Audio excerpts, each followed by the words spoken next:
Good evening and welcome to this edition of the Bilingual News. Prime Minister Joseph John Gote enjoins stakeholders concerned with the preparation of the CHAN competition to show team spirit in order to project a positive image of Cameroon to its visitors. The draft project for the reconstruction of the Far North region has been presented to Prime Minister John Gote. The plan targets the rebuilding of the economy in the crisis-hit region.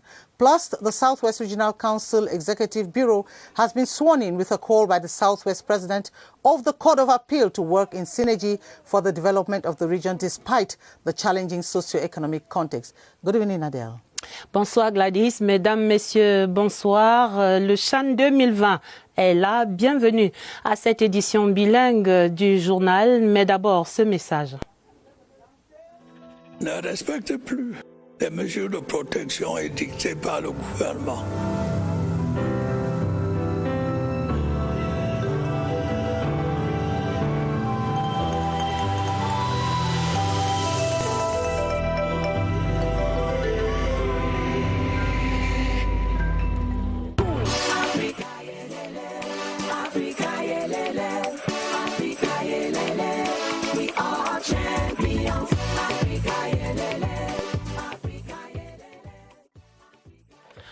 Après-demain, le CHAN Total Cameroun 2020 entre donc dans le vif du sujet. Le gouvernement rassure, tout est fin prêt pour accueillir le championnat d'Afrique des Nations. Nous entendrons dans un instant les assurances du Premier ministre chef du gouvernement. Mais allons d'abord voir ce CHAN à 48 heures du match d'ouverture de la compétition.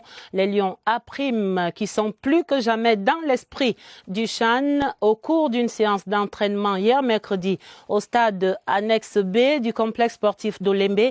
Ils ont pu entendre et recevoir les encouragements de quelques aînés venus leur transmettre ce fameux fighting spirit camerounais.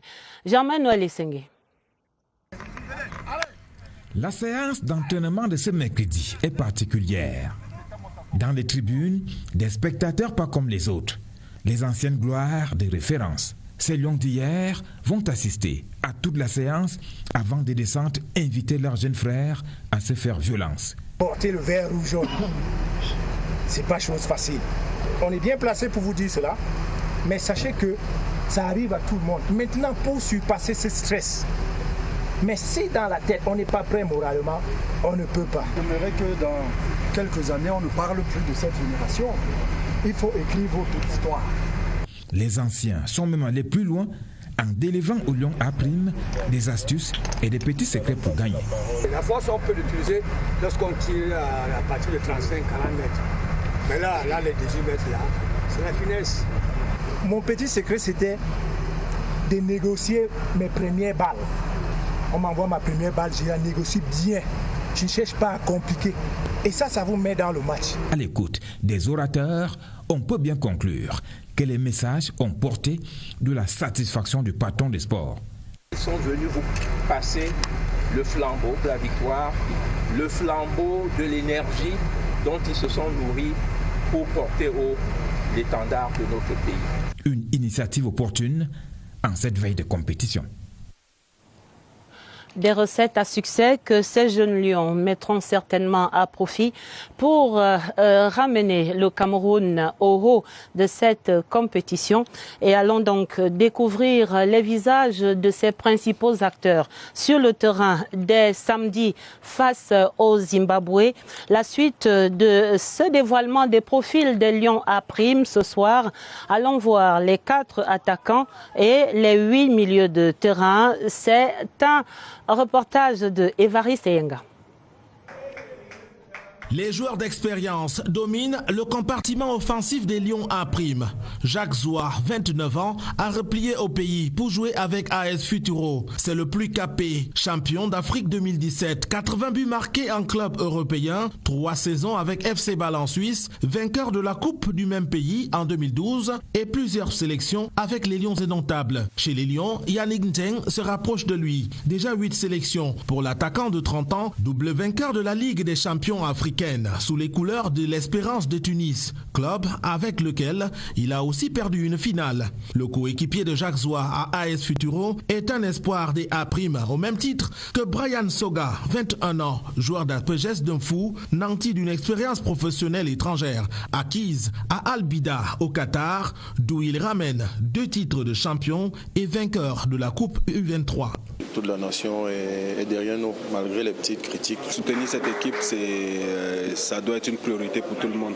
Les milieux de terrain, c'est 8 joueurs, mais il y a Junior Fédé de AS Futuro, 26 ans, rescapé du CHAN 2016 au Rwanda. L'ancien joueur du Cosmos de Bam a passé 2 saisons en Angola à Interclub, puis des saisons à Chypre du Nord. Félix Oukine, capitaine de Coton Sport, dispute la Coupe de la Confédération africaine à 21 ans. On va essayer d'entrer par la plus belle des manières aussi en remportant le match de samedi et je pense qu'on peut le faire. On va essayer de reconduire déjà la même performance parce qu'elle était bonne durant le CHAN 2016. Thierry Twente, à 28 ans, participe cette année à la Coupe de la Confédération africaine avec Coton Sport. Il figure parmi les probables titulaires des attendus au milieu de terrain. Et ils le disent avec assurance, toute la nation est derrière nous. Il s'agit là d'une interpellation vers le 12e joueur. Les supporters et fans des Lions indomptables A', mobilisés pour jouer tout leur rôle. Il s'agit de pousser cette sélection nationale à la victoire. Joseph Gouet-Amandeng a rencontré l'un de ces inconditionnels des Lions. Voici son reportage. Il est visible et remarquable par des couleurs nationales. Ernest Tamoula est un inconditionnel supporter des Lions indomptables, toutes catégories. Il se fait appeler mascotte Papa Lion routier. Et son amour pour le football est une addiction. Ce samedi encore, il sera plongé dans de vives émotions avec la sortie des Lions indomptables A' en match d'ouverture du CHAN. Nous sommes prêts pour ce Lion à victoire. La route est bien préparée pour mes joueurs. Attendez-nous voir le 16 janvier au stade Amadou Stadium. Le vert ou jaune est le trait d'union entre ce Camerounais originaire d'Indop dans le nord-ouest et son engin roulant. Voilà le 9e moto. Ça c'est le dernier moto que ici, ça c'est mon offre à l'attente de manque de métier. Monsieur Excellence Betty, papa Betty Assomo. Il m'a offert cette moto parce qu'il m'a vu habillé en vert jaune et ma moto en vert jaune. Il m'a demandé, c'est depuis 2004 que je m'habillais comme ça là et j'escorte le Lion. J'étais là en Guinée 2015. Pour supporter le Lion, c'est avec ma moto que je suis parti par route. J'étais allé à Gabon, supporter le Lion, rapporter le trophée.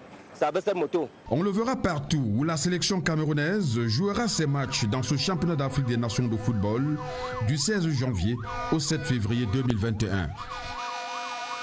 Et nous revenons à ces toutes dernières instructions du Premier ministre, chef du gouvernement, à l'ensemble du comité d'organisation de ce CHAN. Exactly, Adele. Prime Minister Joseph John Gote has invited heads of organs concerned with the African Football Championship to ensure a smooth organization throughout this event. And he was speaking today in Yaoundé while chairing a preparatory meeting ahead of the competition. The session examined the state of sports infrastructure, health and transport facilities, amongst others.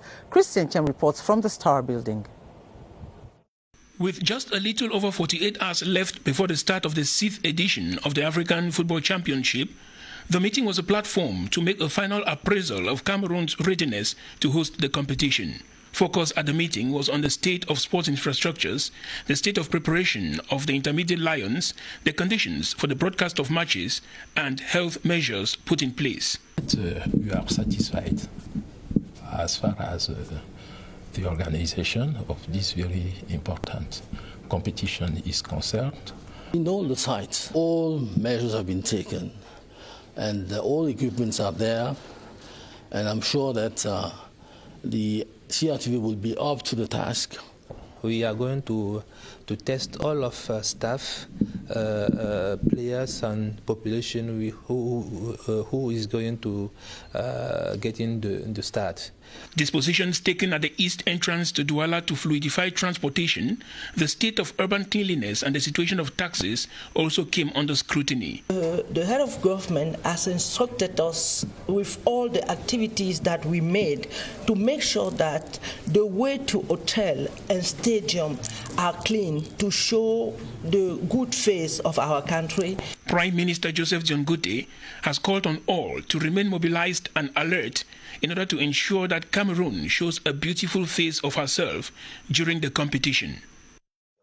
And the fans of the Intermediate Lions are looking forward to excellent performance from their team when they get into action this Saturday. One of those who have committed himself to supporting to outfit all through the competition is Ernest Tamula. He has been touring streets of host cities to canvass support for the selection. Let's go and get his profile with Romeo Kenny.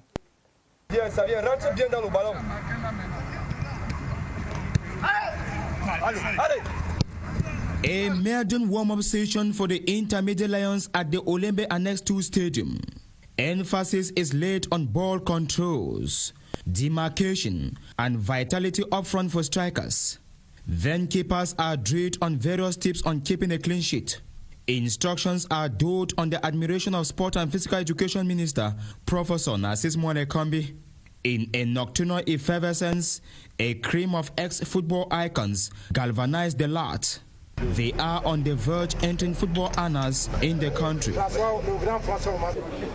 was telling them that all the players have a pressure, but the most important is to try to throw away that pressure. Another message that I want to send is also to all the Cameroonians. We have to be the 12 players.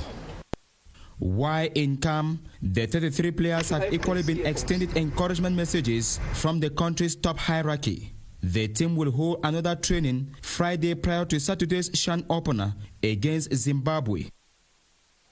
We continue our series with the presentation of the different players of the Lions squad who will defend the national colours during this competition. In this edition, we focus on the midfielders and attackers considered to be key players to enable them Cameroon team come victorious. Baldwin Sama now presents these players in the following report. 26-year-old Junior Fede was among the last players to be called to camp and will be one of the players to watch out for. He played the 2016 African Nations Championship in Rwanda and the African Champions League with Cosmos of Bafia. After playing for Interclub of Luanda, he traveled over to Cyprus, where he played for 2 football seasons before returning home. Discreet and very talented midfielder Felix Okini of Cotonsport of Gawa has used his experience as winner of the 2017 championship and captain of Cotonsport of Gawa to impose himself in the Intermediate Lions den. His other teammates to watch out for is Thierry Twente, whose skills will be useful for Team Cameroon during the competition. The other midfielders to watch out for are Onana Fabrice. He is a talking point on almost every lead. Jacques Zoua, attacker with the Intermediate Lions of Cameroon. After playing for many European clubs with no success story to write home about, he has returned home to restart his career with AS Futuro after winning the 2017 African Cup of Nations. My ambition is to win this competition at home, knowing that we are hosts, and to win, we need to work hard and have the nation's support. A similar case is that of Yannick Jeng of AS Futuro. Thrice he has been finalist of the African Champions League with Esperance of Tunis, and he has equally played in Switzerland, having many caps with Cameroon's indomitable Lions. The ambition is not only for Yannick, it's the ambition for all the Cameroon country. I hope the Cameroon go very, very far for this competition. Everybody is ready. 21-year-old Brian Soga of Apeja Sonfo once played for Al Abidal of Qatar, winning the Under-23 championship and cup in that country. And as you heard, one of the major concerns during the African Nations Championship is how to avoid the spread of COVID-19 through the emergence of different clusters. What measures have therefore been put in place at the different competition sites and hotels to limit the propagation of this virus? Baldwin Sama has an answer. It remains a major concern for health actors during the African Nations Championship, as the strict respect of barrier measures will be key to avoid any cluster of the COVID-19. At the level of stadia, there are persons who will ensure that barrier measures are respected. Also, at the different fan zones, the public will be sensitized on the respect of barrier measures. Des équipes qui vont sensibiliser les spectateurs au respect des mesures barrières. There will be regular follow-up, and in case anyone is tested positive, there is going to be a systematic treatment. The different hotels to welcome delegations have equally stepped up health preventive measures. Among those measures, we have a mask who are there. We also have those hydraulic gels, liquid, who are installed everywhere in the hotel. The general concern during this African Nations Championship remains a low or no COVID-19 infection rates. We continue our series on hospitals in charge of health coverage during the African Nations Championship. Let's take you to the Yaoundé Referral Hospital in the Ngusso neighborhood, a few minutes' drive from the Yaoundé Omnisport Stadium. The medical facility will play a major role in attending to sports-related injuries. Its VIP rooms, prepared in view of the championship, has been appreciated by the CAF inspection team, as you tell us, Beatrice Lossamba. 10 minutes away from the Amadou Ahidjo Stadium, the General Hospital of Yaoundé leaves no passerby indifferent to its clean outlook. The hospital hopes to charm visitors to the African Nations Championship with not just its clean nature, but polished services as well. For 3 years now, the hospital has been under repairs with the Chan hosting in mind. The imaging unit acquired a sophisticated IRM machine, an up-to-date scanner as well. The cardiology unit too has been updated. The hospital has been undergoing transformation for the past 3 years as it looked forward to offering its services during the sporting event. Inpatient stays are expected here anytime during the competition. The CAF team loved our VIP rooms when they last visited. The hospital also wants to score points in its hospitality. Staff has been trained to be warm and receptive in this hospital, in which dreams do not just stop at the Chan. The General Hospital of Yaoundé from birth over 30 years ago was meant to meet up with international standards and hopes to, at the nick of time, offer services inferior to none in the global scene. For now, it is all dressed for the immediate challenge, which is keeping an eye on health needs during Chan. Africa, yelele, Africa, yelele, Africa, yelele, we are champions.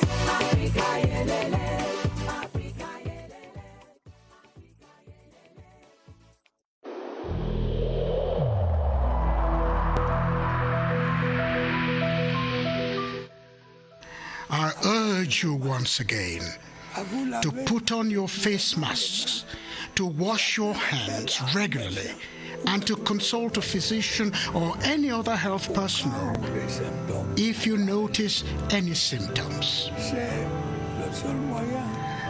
This is the only way to save lives and to curb the spread of the virus.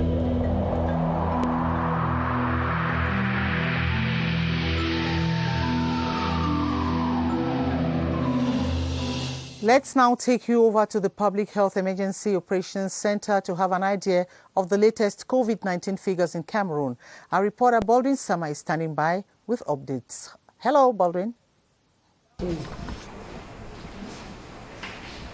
Good evening to you. I should say, as per the figures we have, they simply come to confirm the fact that the virus is still very much present among us, with more and more persons who get tested positive for the coronavirus. Given that the latest update with regards to the figures, talking about the spread of the coronavirus, it explains to us that so far we have had 27,336 confirmed cases of persons tested positive for COVID-19 in Cameroon, with 451 Cameroonians who have died for COVID-19 ever since we had the first confirmed case in the country in March last year, 2020. Presently in the society, we have 633 active cases, meaning persons living with the virus in Cameroon, with 81 persons who are hospitalized in the different hospitals in the regions of the country. And so far, 5 out of these persons who are in the hospitals are under oxygen, with the death rate that stands at 1.6%. And if we have these figures at this level, it is simply because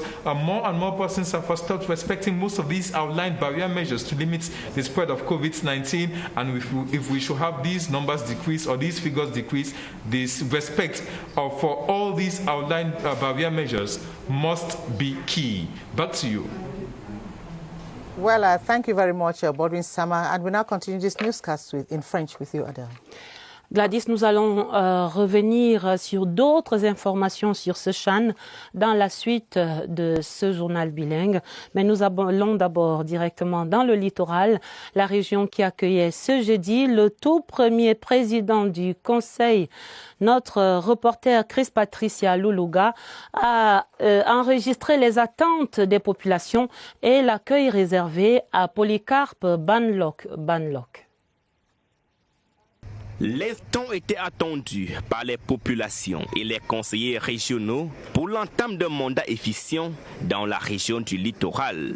Après la session de plein droit du 22 décembre 2020, Polycarpe Banlock et son équipe n'attendaient plus que cette prestation de serment. Je m'engage à servir les intérêts de la région et à remplir loyalement et fidèlement mes fonctions sans discrimination ni favoritisme. La cérémonie de prestation de serment qui s'est déroulée en présence du gouverneur de la région du littoral, Samuel Dieudonné Iva Hadibois, a permis aux membres de l'auguste institution judiciaire de décliner les droits et obligations du nouveau président du Conseil régional du littoral. Il devra veiller sur le bien-être de la population dans un esprit républicain pour un développement harmonieux et équilibré de la région. Une région de 34 communes, cosmopolite et qui fait face à de nombreux problèmes d'électrification et d'enclavement, surtout en zone rurale. C'était plutôt notre correspondant, notre permanent dans le littoral, Léon Bertrand Tanefo, et le Sud également qui recevait son tout premier président de conseil régional. C'était ce jeudi, jour de prestation de serment de Emmanuel Lemva, qui s'engage à travailler avec impartialité, probité et loyauté. Des engagements prononcés devant le président de la Cour d'appel du Sud ce jeudi, et c'est dans ce reportage de Flavien Zorbo. Devant la Cour, le bras droit levé vers le ciel, le nouveau patron de l'exécutif régional du Sud s'est engagé à travailler pour l'intérêt de la région avec loyalisme, fidélité, sans discrimination ni favoritisme.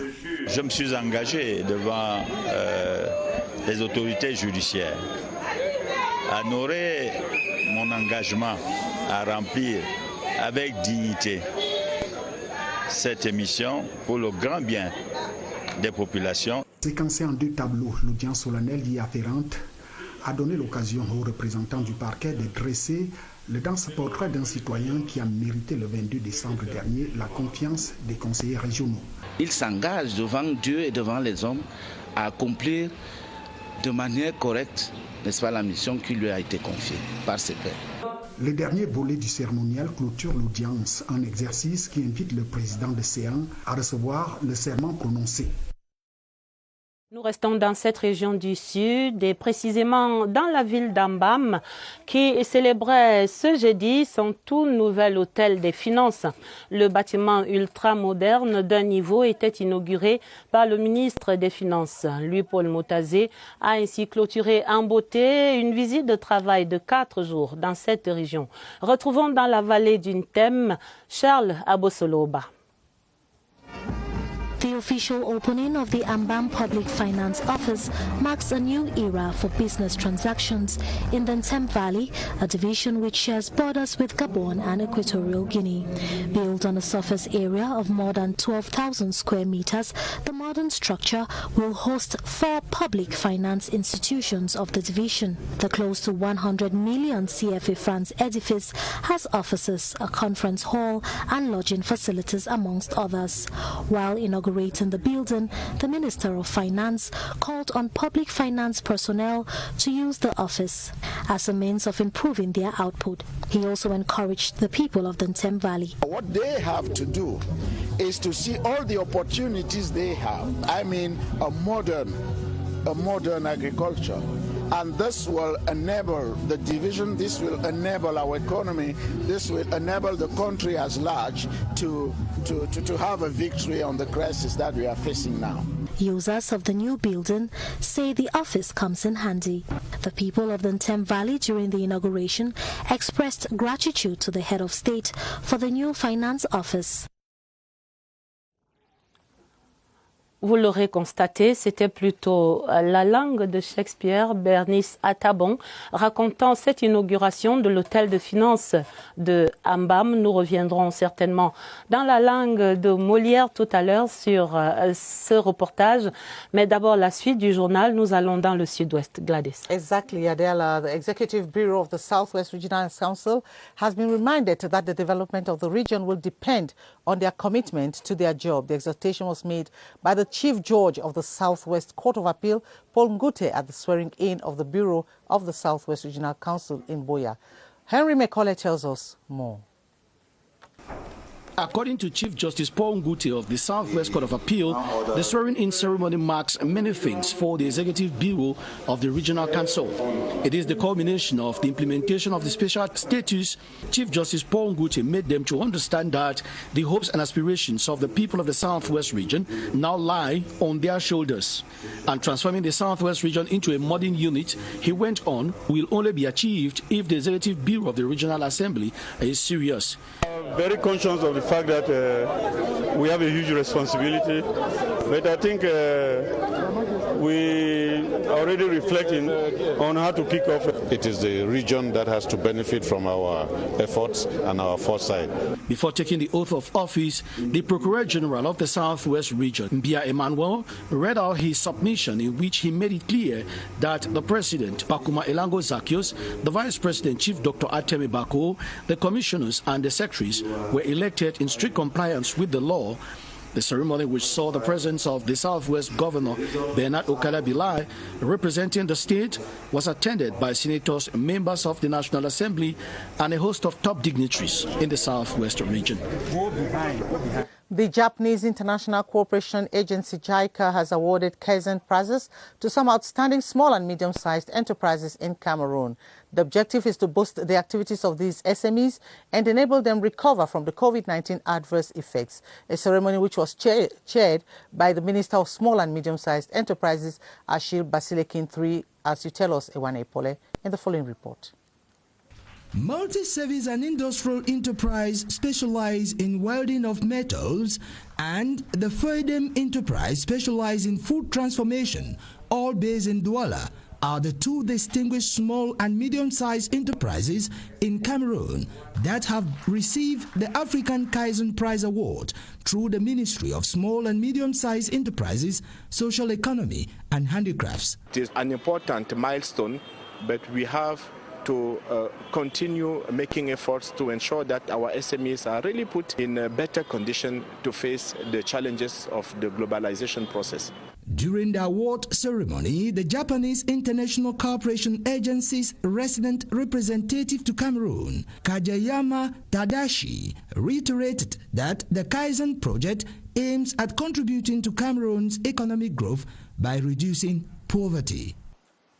The Moral, Civic and Entrepreneurial Rearmament online platform, referred to as Rearmors, to facilitate interaction between youths, has been officially launched by the Minister of Youth Affairs and Civic Education, Mununa Futsu. This was in a joint ceremony at the African Institute of Computer Sciences, EIE, Cameroon, during which kits comprising of laptops, tablets and solar panels were handed over to 25 persons as part of the special youth plan. Yoti Kaleli Songe tells us more. 28 youths empowered to effect change in their various communities using their skills and innovations thanks to the 3-year special youth plan. These beneficiaries are part of the consulting, renewable energy and computer maintenance clusters. My project has to supply another type of energy to houses in the rural division. They will be able to offer proximity services in all the 58 divisions of the country. In some divisions, there is no unit for maintenance, for example, in ICTs. The Moral, Civic and Entrepreneurial Rearmament online platform Rearmors also comes as a plus. Because it's a training on the domain of mindset education so that they can succeed in their project. 80% of those selected are products of the African Institute of Computer Sciences, IAI Cameroon, and thus a drive for them to keep innovating. I'll be taking our viewers to the General Hospital here in Yaoundé for the coffin ceremony. La nécrologie dans la suite de ce journal. Et d'abord, 16 honneurs de la République à un de ses fils, le général de division en 2e section Jean-René Yumba, dont la dépouille mortelle était mise en bière ce jeudi. Il est décédé, pour le rappel, le 17 novembre 2020. La cérémonie était placée sous la houlette du ministre délégué à la présidence chargé de la défense, Joseph Betia-Somon. Éric Benjamin Lamère. Recouvert du drapeau de la République et porté par des jeunes officiers, le général de division en 2e section Jean-René Yumba a entamé ce jour sa dernière parade. C'est la chapelle ardente de la morgue de l'hôpital général de Yaoundé qui a servi de cadre à cette première étape des obsèques de l'officier général décédé le 17 novembre 2020. Aux côtés du ministre de la Défense venu lui rendre hommage, se trouvait le secrétaire d'État aux anciens combattants et victimes de guerre, ses frères d'armes, la famille éplorée ainsi que de nombreux amis et connaissances. Une fois la brève liturgie œcuménique terminée, la dépouille du général de division en 2e section Jean-René Yumba, 57 ans sous les drapeaux, a quitté l'hôpital général pour son domicile avant la grande veillée qui se tient en ce moment à la chapelle ardente de la brigade du quartier général. La cour d'honneur de la dite brigade servira de cadre ce vendredi aux honneurs militaires avant l'inhumation dans son village Konga par Pouma ce samedi. La même morgue de l'hôpital général de Yaoundé qui abritait également la levée de corps de Isaac, la dépouille mortelle de Isaac Ndjifakwe, le journaliste principal hors échelle, était un ancien employé ici à l'office Crtv et de nombreux collègues sont allés saluer cet homme exemplaire. Évocation de son parcours, Joël Igor Abanda. Né le 12 janvier 1948, le journaliste principal hors échelle, Isaac Ndjifakwe, a connu une vie professionnelle, familiale et religieuse très fournie. Il décède à son domicile le 12 décembre 2020 des suites de courtes maladies. Sorti de l'ECJ en 1981, le premier poste d'affectation d'Isaac Ndjifakwe est la radio nationale où il exerce pendant 4 ans et se spécialise en programmes et informations de vulgarisation scientifique et économique.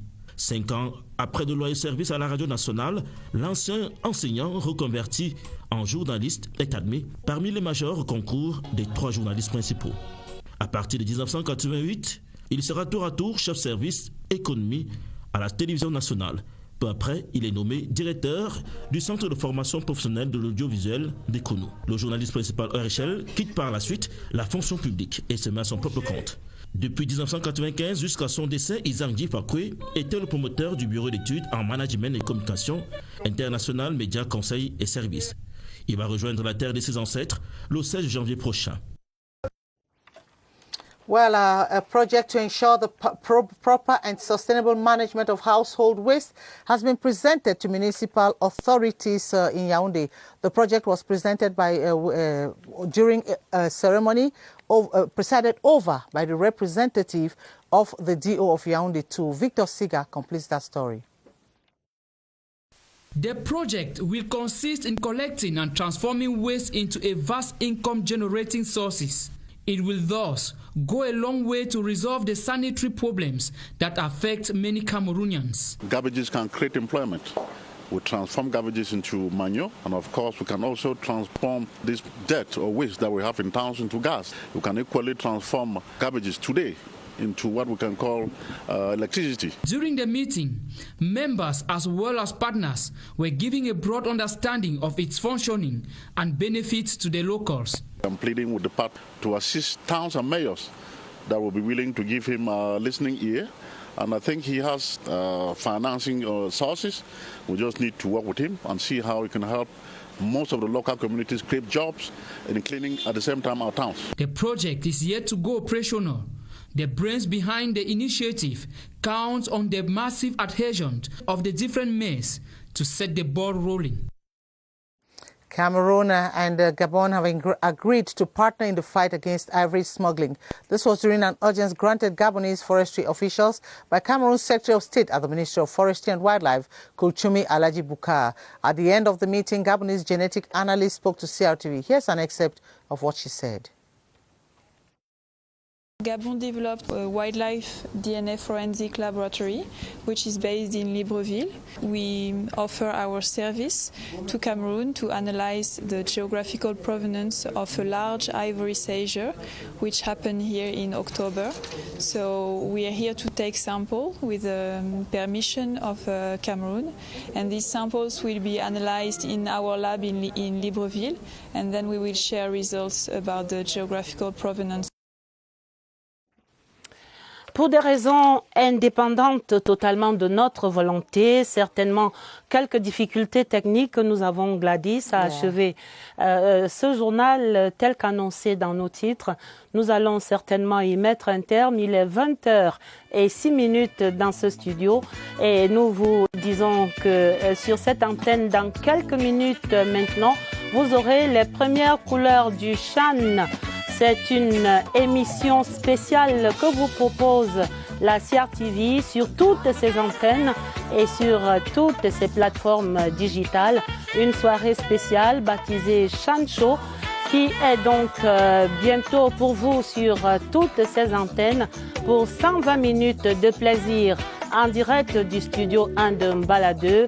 Émission avec plusieurs acteurs de ce Chan qui s'ouvre dans quelques heures seulement maintenant. Le samedi, ce sera au stade Omnisport Amadou Ahidjo, 17h, le premier match Cameroun-Zimbabwe. Et c'est donc la fin de cette édition spéciale, édition bilingue du journal préparé avec la collaboration de Augustin Bitoka et de Augusta Ngononga.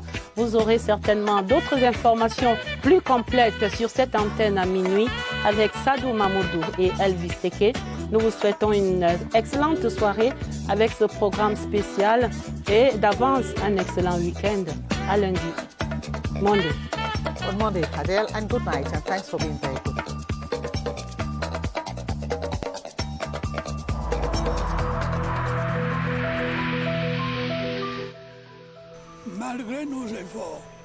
Despite our efforts, COVID-19 plunged many families into mourning and seriously hampered the functioning of our economy and society.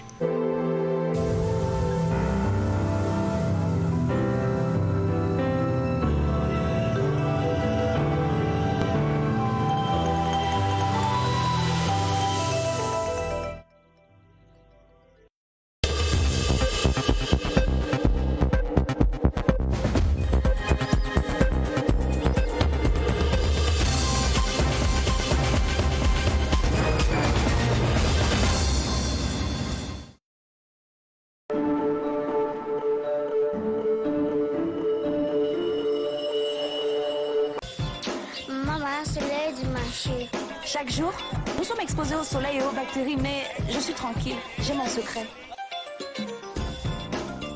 I love spending some time with my son, même si ça implique nous salir comme des petits porcs. I don't worry, j'ai ma solution. La solution pour toute la famille, le savon Maïra.